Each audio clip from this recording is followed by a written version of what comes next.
नमस्कार दोस्तों, IAS prep academy की यूट्यूब प्लेटफॉर्म पर आपका बहुत बहुत स्वागत करता हूं। डेली 30 कार्यक्रम, आज की तारीख 23 अप्रैल 2020 और हम डिस्कस करने जा रहे हैं। आज का जो वो टॉपिक है वो है प्राचीन भारत के इतिहास के स्रोत। बहुत ज्यादा इंपॉर्टेंट टॉपिक। यहां से प्रश्न बहुत पूछे जाते हैं। प्रश्न पूछे जाने का मतलब यह है कि हमारे इतिहास की स्टार्टिंग है, कहां से इतिहास हमारा शुरू होता है, इस कारण से ये इंपॉर्टेंट हो जाता है। और आज का करंट अफेयर का प्रश्न हम देखेंगे। 8 प्रश्न आज करंट अफेयर के हम देखेंगे और 22 क्वेश्चन, 22 क्वेश्चन इसके हम देखेंगे। पवन पांडे आपका गाइड, आपका दोस्त। चलिए शुरू करते हैं। लेते हैं पहला प्रश्न। भारतीय पुरातत्व का जनक किसे कहा जाता है? पहला प्रश्न है, भारतीय पुरातत्व का जनक अलेक्जेंडर कनिंघम। ये भारतीय पुरातत्व के जनक माने जाते हैं। 1814 से 1893 तक इनका जीवन काल था। ब्रिटिश सेना अधिकारी थे। ये ब्रिटिश गवर्नमेंट में सेना अधिकारी हुआ करते थे। बंगाल इंजीनियर्स के साथ में काम करने के लिए इनको तैनात किया गया था। भारतीय पुरातत्व के जनक के रूप में इनको जाना जाता है। 1861 ईस्वी में सेना से सेवानिवृत्ति के पश्चात भारतीय पुरातत्व सर्वेक्षण का पहला महानिदेशक इन्हीं को नियुक्त किया गया था। भारतीय पुरातत्व सर्वेक्षण का पहला महानिदेशक अगर आपसे पूछा जाए तो यही आप टिक करेंगे, अलेक्जेंडर कनिंघम। ए कनिंघम के नाम से भी इनको जाना जाता है। ए ऑप्शन इसका करेक्ट है।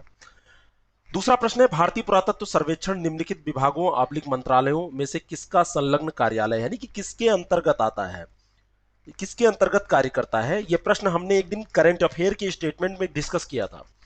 तो यह आता है भारतीय जो हमारा संस्कृति मंत्रालय है उसके अंतर्गत आता है। संस्कृति मंत्रालय के अंतर्गत जो हमारी मिनिस्ट्री ऑफ कल्चर है उसके अंतर्गत ये कार्य करता है। विंध्य क्षेत्र के किस शिलाश्रय से सर्वाधिक मानव कंकाल मिले हैं? सर्वाधिक मानव कंकाल आपसे पूछा जा रहा है कि कहां से मिले हैं। ये एक स्थान पड़ता है लेखहिया। डॉक्टर जे एन पांडे की पुस्तक जो है पुरातत्व विमर्श, उसमें यह लिखा हुआ है कि विंध्य क्षेत्र के लेखहिया के शिलाश्रय संख्या 1 से मध्य पाषाणिक लघु पाषाण उपकरणों के अतिरिक्त 17 मानव कंकाल प्राप्त हुए हैं, जिनमें से कुछ सुरक्षित हालत में हैं और अधिकांश क्षत विक्षत हो गए हैं। ठीक है, तो ये आपको ध्यान में रखना है, लेखहिया से। डी ऑप्शन इसका करेक्ट है। नेक्स्ट क्वेश्चन, निम्नलिखित कथनों पर विचार कीजिए। बुर्जहोम से नवपाषाणिक अवस्था में मानव कंकाल के साथ कुत्ते का कंकाल भी सावधान से प्राप्त हुआ। क्या पहला स्टेटमेंट सही है?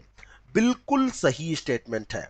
बुर्जहोम से मानव के साथ में कुत्ते का कंकाल मिला है, यानी कि साथ साथ में कुत्ता और मानव दोनों को दफनाया जाता था। कुत्ता भी दफनाया जाता था और मानव भी दफनाया जाता था साथ में। यानी कि कुत्ता पालते थे लोग, बड़ा प्यार करते थे उसको, ऐसे आप इसको समझिए।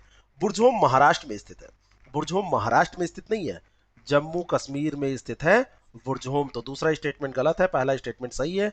ए ऑप्शन इसका करेक्ट उत्तर हो जाएगा। नवपाषाणिक अवस्था में मानव कंकाल के साथ अगर कुत्ते का आपसे साक्ष्य पूछा जाए कहां से मिला है, समाधान कहां से मिला है, तो बुर्जहोम आप टिक करेंगे। गर्त आवास होते हैं छुपे हुए घर, पेड़ों पर बने घर, धरती के नीचे बड़े घर, गड्ढों में बने घर। तो गड्ढों में बने घर होते हैं गर्त आवास। जम्मू एवं कश्मीर का जो बुर्जहोम है इसको गर्त आवास के लिए भी जाना जाता है। जो ऊपर वाला प्रश्न था उसी से रिलेटेड ये प्रश्न है। गड्ढों वाले घर के लिए भी इसको जाना जाता है। मानव कंकाल के साथ कुत्तों का कंकाल भी समाधान के साथ यहां पर प्राप्त हुआ है। तामास्म काल में या ताम्र पाषाण काल, इस तरह के से जो वर्ड यूज होते हैं इनको आपको ध्यान रखना होता है कि ये एक ही चीज कई तरीके से लिखी जाती है।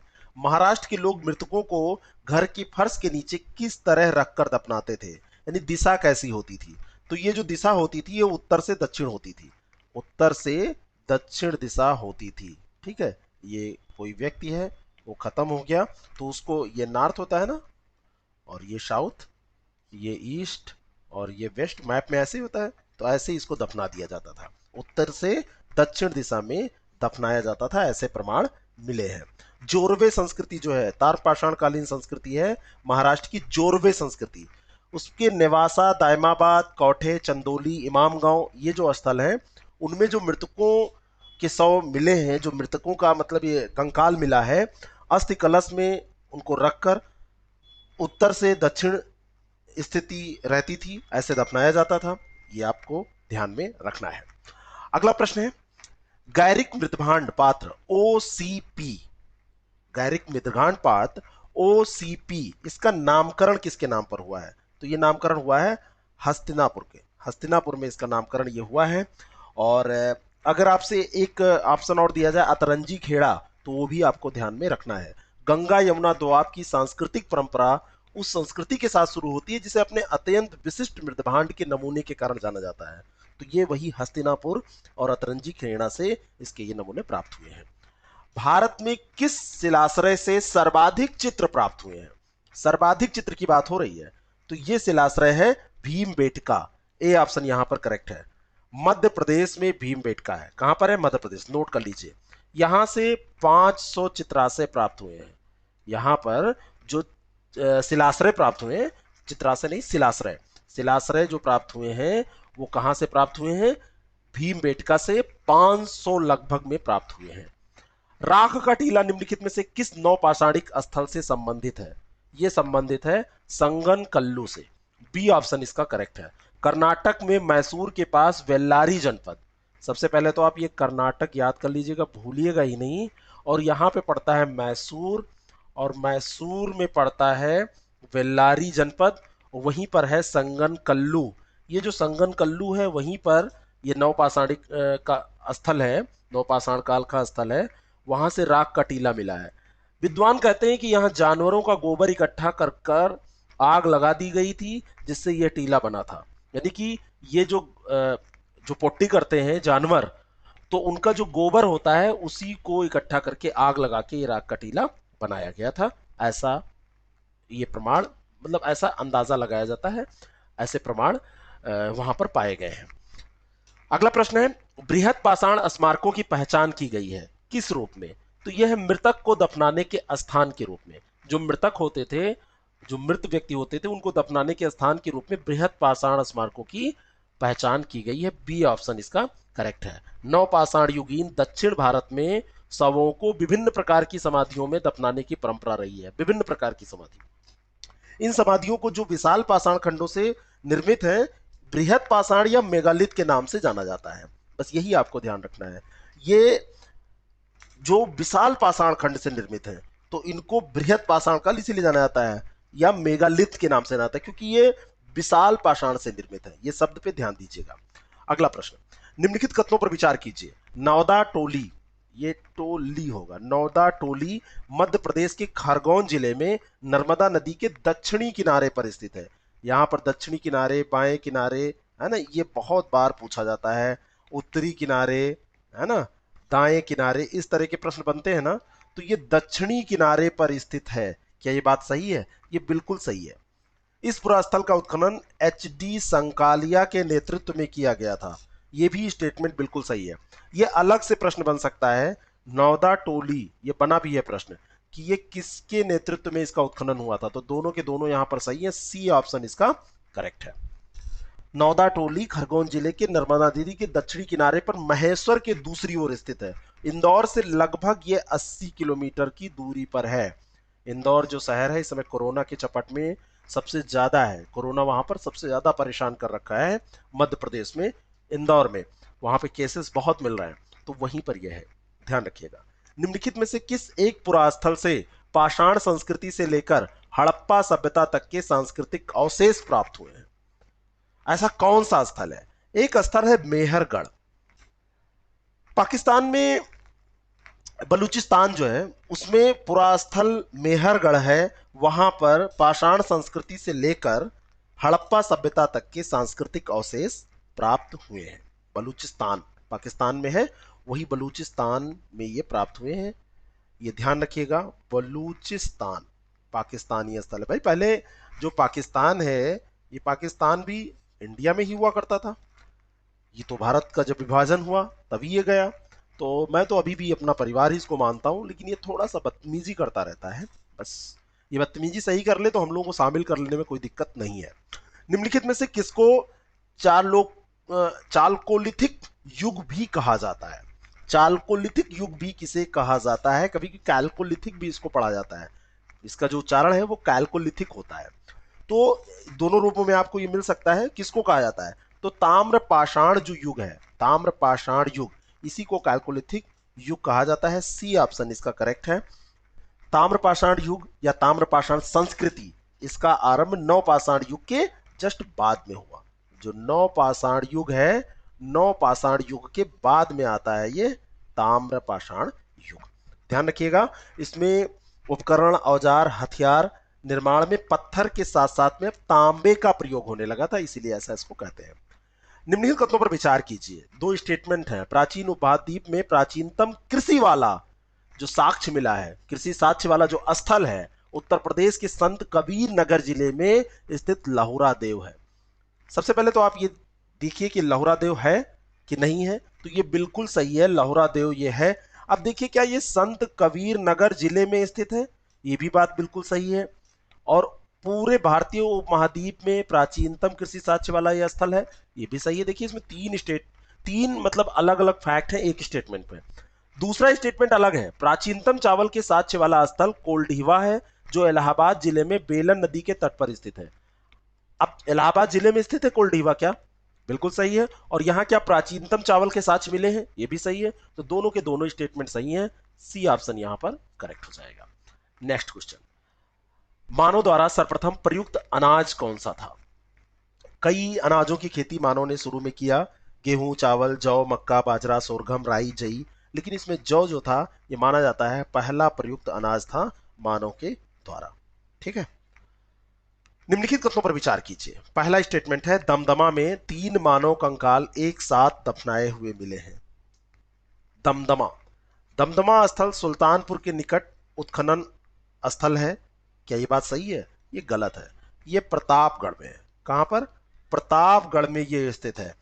प्रतापगढ़ जिले में सराय नाहर राय, महदहा और दमदमा, ये 3 स्थल है। सराय नाहर राय, सराय नाहर राय, और दूसरा स्थल एक है महदहा, और तीसरा है दमदमा। ये 3 स्थल हैं। तो ये सुल्तानपुर गलत है। तो पहला स्टेटमेंट केवल सही हो जाएगा, ए ऑप्शन। नेक्स्ट क्वेश्चन, हड्डी से निर्मित आभूषण भारत में मध्य पाषाण काल के संदर्भ में प्राप्त हुए हैं। कहां से प्राप्त हुए हैं? ये महदहा से ही प्राप्त हुए हैं। और महदहा कहां है? प्रतापगढ़ में, प्रतापगढ़। ठीक है, तो ए ऑप्शन यहां पर करेक्ट है। यहां पर बड़ी मात्रा में जो हड्डी एवं सींग से निर्मित उपकरणों की जब भी बात की जाए तो इसको ध्यान रखिएगा, यहां से प्राप्त हुए हैं। 3 क्षेत्र यहां पर हैं। एक इसमें है झील क्षेत्र, बूचड़खाना संकुल, और एक कब्रिस्तान निवास क्षेत्र। ये 3 क्षेत्र हैं। बूचड़खाना संकुल से ही हड्डी और सींग के जो निर्मित उपकरण हैं और आभूषण हैं, ये दोनों प्राप्त हुए हैं। उत्खनन प्रमाणों के अनुसार पशुपालन का प्रारंभ कब हुआ था? ये काल आपसे पूछा जा रहा है, ये युग पूछा, मतलब ये काल आपसे पूछा जा रहा है, समय पूछा जा रहा है। तो मध्य पाषाण काल का जो समय है, डी ऑप्शन यहां पर करेक्ट है। मध्य पाषाण काल का अंतिम चरण, अगर इसमें भी चरण पूछा जाए आपसे तो इसका अंतिम चरण, इसके अंतिम चरण में पशुपालन के साक्ष्य भारत में आदमगढ़, होशंगाबाद मध्य प्रदेश तथा भागौर, भीलवाड़ा राजस्थान। ये जो आदमगढ़ और होशंगाबाद है, ये मध्य प्रदेश में है, और बागौर और भीलवाड़ा जो है, ये राजस्थान में है। यहां से मिलने लगे थे।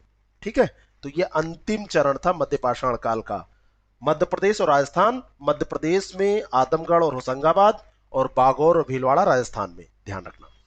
कोपेनहेगन संग्रहालय की सामग्री से पाषाण, कांस्य और लौह युग का त्रियुगीय विभाजन किया था। किसने किया था? यह विभाजन किया था थॉमसन ने। ए ऑप्शन इसका बिल्कुल करेक्ट है। इसका विभाजन किया था किसने? थॉमसन ने। ध्यान रखना, बिल्कुल भूलना मत। डेनमार्क के कोपेनहेगन संग्रहालय की सामग्री के आधार पर पाषाण, कांस्य और लौह युगीन का त्रियुगीय विभाजन 1820 ईस्वी में पुरातात्विक, ये थे पुरातात्विक जिसे कहते हैं, पुरातात्विक क्रिश्चियन जैगरसन थॉमसन, क्रिश्चियन जैगरसन थॉमसन इनका पूरा नाम था। इन्होंने किया था कब? 1820 ईस्वी में। भीमबेटका किस लिए प्रसिद्ध है? भीमबेटका गुफाओं के शैल चित्र के लिए प्रसिद्ध है। एक प्रश्न ऐसे भी पूछा गया है। मध्य प्रदेश का रायसेन, रायसेन जो जिला है वहीं पर भीमबेटका स्थित है। प्राग ऐतिहासिक शैल चित्रकला का श्रेष्ठ उदाहरण यहां पर मिलता है। ये जो गुफाएं हैं, जीवन के विविध रंगों की पेंटिंग यहां पर उकेरी गई हैं। इसमें हाथी, सांबर, हिरन, इन सब के चित्र विद्यमान है। ठीक है। और ये जो भीमबेटका है, अब तक लगभग 700 शरण स्थलियों की पहचान जो की जा चुकी है, इनमें 243 भीमबेटका समूह में है, ये इंपॉर्टेंट है। और 178 लाखा जुआर समूह में स्थित है। तो इतना डीप पूछा नहीं जाता है, लेकिन आपको अगर हल्का फुल्का ध्यान रहेगा तो कठिन प्रश्न भी हो जाएंगे। अगला प्रश्न, अर्थ डे नेटवर्क है, ये करंट अफेयर का प्रश्न है। बढ़ते तापमान को रोकने की मुहिम, क्या ये सही है? नहीं। दुनिया भर में पृथ्वी दिवस का नेतृत्व करने वाला गैर लाभकारी संगठन, सी ऑप्शन इसका करेक्ट है। बी भी गलत है, युवा वर्ग समूह, ये भी गलत है। 22 अप्रैल को पूरे विश्व में पर्यावरण संरक्षण के लिए ये अर्थ डे मनाया जाता है। और इसी के समर्थन को बढ़ाने के लिए, इसको समर्थन को दिखाने के लिए एक वार्षिक कार्यक्रम आयोजित किया जाता है। पृथ्वी दिवस की जो स्थापना है वो अमेरिकी सेनेटर गेलार्ड नेल्सन ने पर्यावरण शिक्षा के लिए की थी। फिर 22 अप्रैल 1970 को ये शुरू हुआ। वर्ष 2020 में सबसे पहले दिवस की 50वीं वर्षगांठ मनाई जा रही है। ये तो मतलब पहला जो वर्षगांठ मनाया गया, मतलब दिवस मनाया गया था, उसकी 50वीं वर्षगांठ ये मनाई जा रही है, क्योंकि 1970 में शुरू हुआ था। तो 2020 में ये 50वीं वर्षगांठ मना रहा है। और ये अर्थ डे जो नेटवर्क है, ये दुनिया भर में पृथ्वी दिवस का नेतृत्व करने वाला गैर लाभकारी संगठन है। ये इंपॉर्टेंट है, यूपीएससी में ऐसे प्रश्न अपेक्षित हैं, पूछे जाते हैं। दापोरिजो पुल स्थित है कहां पर? दापोरिजो पुल स्थित है सुबनसिरी नदी पर। कहां पर? सुबनसिरी नदी पर यह स्थित है। सीमा सड़क संगठन ने अरुणाचल प्रदेश में सुबनसिरी नदी पर 27 दिनों के रिकॉर्ड समय में इसको बनाया। इस पे एक प्रश्न और हमने डिस्कस किया था दूसरे रूप में। तो 27 दिनों का रिकॉर्ड समय बहुत कम समय होता है, इसी में इसको बीआरओ ने बनाकर दिखा दिया। भारत और चीन के वास्तविक नियंत्रण जो लाइन ऑफ कंट्रोल है, वहां तक जाने वाली सड़कों को ये कनेक्ट करता है, इसलिए बहुत इंपॉर्टेंट है। सुबनसिरी नदी की अगर हम बात करें तो असम और अरुणाचल प्रदेश के भारतीय जो राज्य हैं और तिब्बत स्वायत्त क्षेत्र है, ब्रह्मपुत्र नदी जहां जहां ये मतलब इन क्षेत्रों में बहती है, तो ब्रह्मपुत्र नदी की ये सहायक नदी है। ये आपको ध्यान रखना है। ये किसकी सहायक नदी है? ब्रह्मपुत्र नदी की सहायक नदी है। सुबनसिरी ब्रह्मपुत्र की सबसे बड़ी सहायक नदी है, बिगेस्ट सहायक नदी है, बिगेस्ट ट्रिब्यूटरी है, ये ध्यान रखना है आपको। जो ये एक्स्ट्रा इंफॉर्मेशन होती है जो मैं बोलता हूं, इसको आप सुन लीजिए, नोट कर लीजिए, जिससे कि इससे लगे क्वेश्चन अगर आपसे पूछे जाए तो ये प्रश्न आपके हो जाए। हमेशा पढ़ाई कैसे करनी चाहिए? एक टॉपिक खोजिए और उसके अलग अलग डायमेंशन निकालिए, उस डायमेंशन से और अलग डायमेंशन निकालिए, और वहां तक जाइए जहां तक ये पूरा समझ में ना आए। तो एक टॉपिक से आपके 50 प्रश्न तैयार हो जाएंगे। लगातार रोज प्रैक्टिस कीजिए, प्रश्न रोज सॉल्व कीजिए। डेली अगर आप कोशिश कर प्रश्न नहीं बना सकते, आप कर सकते हैं, क्योंकि जो एग्जामिनर प्रश्न बनाते हैं वो इस तरीके से प्रश्न बनाते हैं कि वो चेक कर सकें कि कौन पढ़ने वाले लोग हैं और कौन पढ़ने वाले लोग नहीं हैं। मैं चैलेंज करता हूं, ऐसा प्रश्न बनाया ही नहीं जा सकता जो आप ना कर सकें। 100% करना नहीं है, 70% जैसे आप परफॉर्मेंस आपकी क्रॉस करेगी, 70% आप टच करेंगे, आप सेलेक्ट हो जाएंगे प्री परीक्षा में। और पीटी एग्जाम आपका अगर निकलेगा तो मेंस एग्जाम तभी आप दे पाएंगे। और मेंस की स्ट्रेटजी भी ऐसी ही होनी चाहिए कि आप खूब ज्यादा डायमेंशंस खोल के पढ़ें। एंथूरियम क्या है? एक ये करंट अफेयर का महत्वपूर्ण प्रश्न है। एंथूरियम फूल की एक प्रजाति है, सी ऑप्शन यहां पर करेक्ट है। केरल के तिरुवनंतपुरम की एक महिला हैं, डी वासनी बाई। इन्होंने क्रॉस पॉलिनेशन के जरिए बाजार मूल्य वाले फूल एंथ्रियम की 10 किस्मों को विकसित किया है। बाजार में इसकी बहुत ज्यादा मांग होती है। एंथूरियम जो है ये एक सुंदर दिखने वाले पौधों का एक विशाल समूह होता है। इसमें बहुत सारे कलर के फूल होते हैं और इसका उपयोग घरों के भीतर सजावटी पौधों के रूप में किया जाता है। इसी कारण से इसकी बहुत ज्यादा मांग होती है बाजार में, तो इसका विकास किया गया है, इसलिए इंपॉर्टेंट है। इनका नाम भी आपको ध्यान रखना है, D Vasni by. D Vasni by इन्होंने ये इनोवेशन किया है और इनका नाम आपको ध्यान रखना है एंथूरियम के लिए। भारतीय बागवानी अनुसंधान संस्थान कहाँ पर स्थित है? भारतीय बागवानी अनुसंधान संस्थान स्थित है बंगलुरु में। 1967 में इसकी स्थापना हुई थी। सी ऑप्शन इसका करेक्ट है।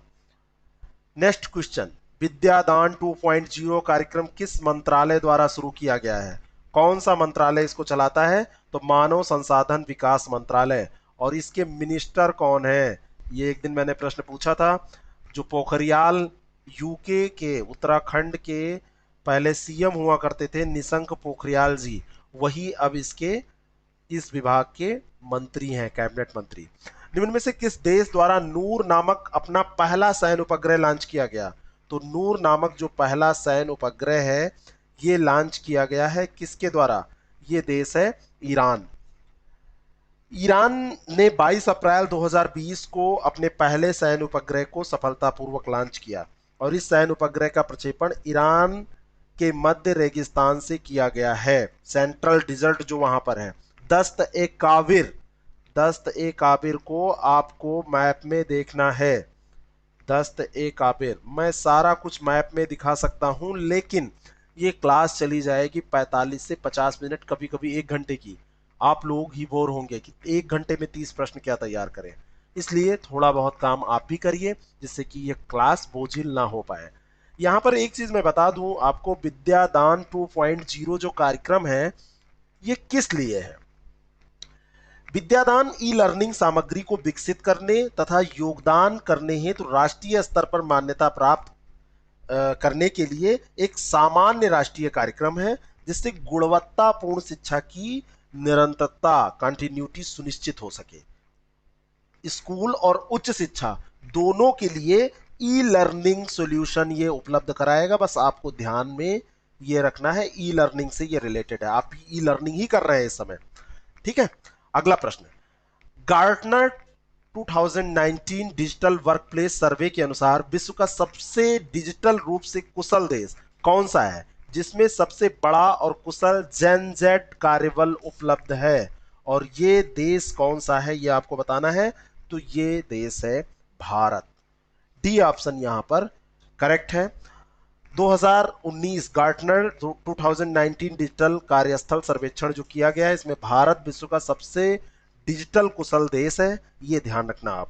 ठीक है, और ये कार्यबल जो है ये बहुत महत्वपूर्ण है भारत के लिए। देश का प्रथम सरकारी जैव प्रौद्योगिकी अनुसंधान केंद्र जिसके द्वारा कोविड-19 के पूरे जीनोम को अनुक्रमित किया गया है, और जीनोम जब बन जाएगा तो इसका इलाज कैसे हो पाए, इसका टीका कैसे, इंजेक्शन, वैक्सीन कैसे डेवलप हो पाए, ये कार्य आसान हो जाएगा। तो ये जो डेवलपमेंट किया गया है वो किया गया है गुजरात बायोटेक्नोलॉजी रिसर्च सेंटर के द्वारा। सी ऑप्शन इसका करेक्ट है। और ये जो GBRC है, गुजरात बायोटेक्नोलॉजी रिसर्च सेंटर, इसने इसको अनुक्रमित किया है, इसके जीनोम को, और ऐसा करने वाला ये पहला संस्थान है देश का। 2 क्वेश्चन और हिस्ट्री के। निम्नलिखित कथनों पर विचार कीजिए। हड़प्पा संस्कृति की उत्तरी सीमा का निर्धारण जम्मू और कश्मीर में अवस्थित मांडा द्वारा होता है। क्या ऐसा सही है? जम्मू कश्मीर में स्थित मांडा के द्वारा जो नॉर्थ सीमा है हड़प्पा संस्कृति की, ये यहां से निर्धारित होती है, मांडा से। ये बिल्कुल सही है। दूसरा है, पूर्वी सीमा का निर्धारण सुतकांगेडोर के द्वारा होता है। ये गलत है, क्योंकि पूर्वी नहीं, वेस्ट वाली जो सीमा है, पश्चिमी जो सीमा है, उसका निर्धारण इसके द्वारा होता है। तो ए ऑप्शन यहां पर करेक्ट हो जाएगा। जो यह स्थल है इसमें एक बार आप ध्यान से सुन लीजिए। जो उत्तरी सीमा का निर्धारण है वो मांडा के द्वारा होता है, और दक्षिणी सीमा का निर्धारण दायमाबाद के द्वारा होता है, महाराष्ट्र राज्य में जो अहमदनगर जिला है वहां पर है।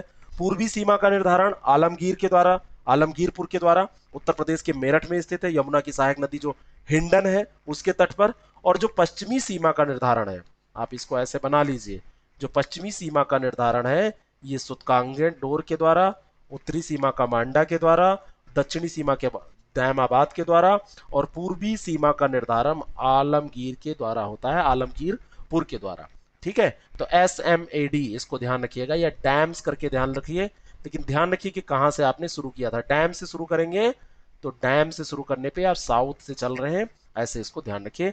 तो यहां पर ए ऑप्शन करेक्ट हो जाएगा। और अंतिम प्रश्न आज का, अंत भला तो सब भला, राष्ट्रीय मानव संग्रहालय भोपाल में स्थित है, क्या ये बात सही है? बिल्कुल सही है। और इसका नाम बदलकर महात्मा गांधी राष्ट्रीय मानव संग्रहालय कर दिया गया है। गांधी तो इसमें आता है, लेकिन ये महात्मा गांधी नहीं, ये इंदिरा गांधी के नाम पर किया गया है, जो हमारे देश की पीएम रह चुकी हैं।